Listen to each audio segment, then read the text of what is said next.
അടുത്ത സാരി ഒരു മഞ്ഞ എടുക്കാം. നല്ല മാമ്പഴ മഞ്ഞയാണ്. നല്ല ഇങ്ങനത്തെ ഒരു മോട്ടീഫാണ് വന്നിട്ടുള്ളത്.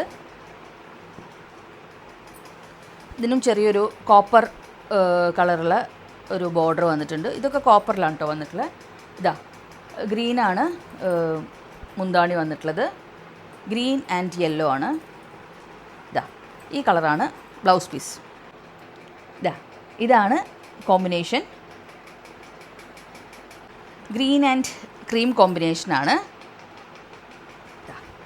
ഈ ഒരു ഗ്രീനും ഈ ഒരു ക്രീമുമാണ്. ഇതാണ് ഇതിൻ്റെ മുന്താണി വരണത്. ഗ്രീനാണ് ബോഡി പോർഷൻ. ഇതുപോലത്തെ ഒരു നൈസായിട്ടുള്ളൊരു ഡിസൈനാണ്. ഇതൊക്കെ ഒരു കോപ്പറിൻ്റെ ഒരു കസവാണ് കേട്ടോ വന്നിട്ടുള്ളത്.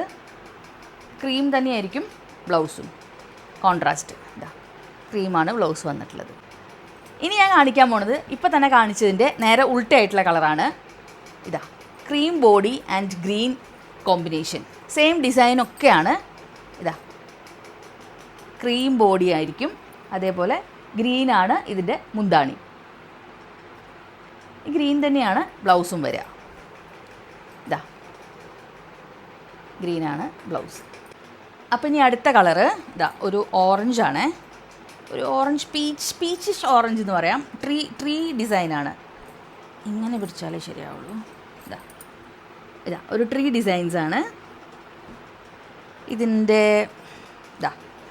ബോർഡർ വന്നിട്ട് നല്ലൊരു തത്തപ്പച്ച ബോർഡറാണ്. അതുപോലെ ഇതിൻ്റെ ബ്ലൗസ് പീസും ഇതാ പച്ച തന്നെയാണ് വന്നിട്ടുള്ളത്. ഇതൊക്കെ ഇങ്ങനെ മടക്കിൽ വന്നിട്ടുള്ള ചുളികളാണല്ലോ, ഇപ്പോൾ ഞാൻ പറയണ്ട. ഒക്കെ നല്ല ടാസിൽസൊക്കെ ഉണ്ട് കേട്ടോ. നല്ല യെല്ലോ കളർ ടാസിൽസൊക്കെ ഉണ്ട്. ഇതാ ഇങ്ങനെയാണ് ഇതിൻ്റെ ഒരു കോമ്പിനേഷൻ.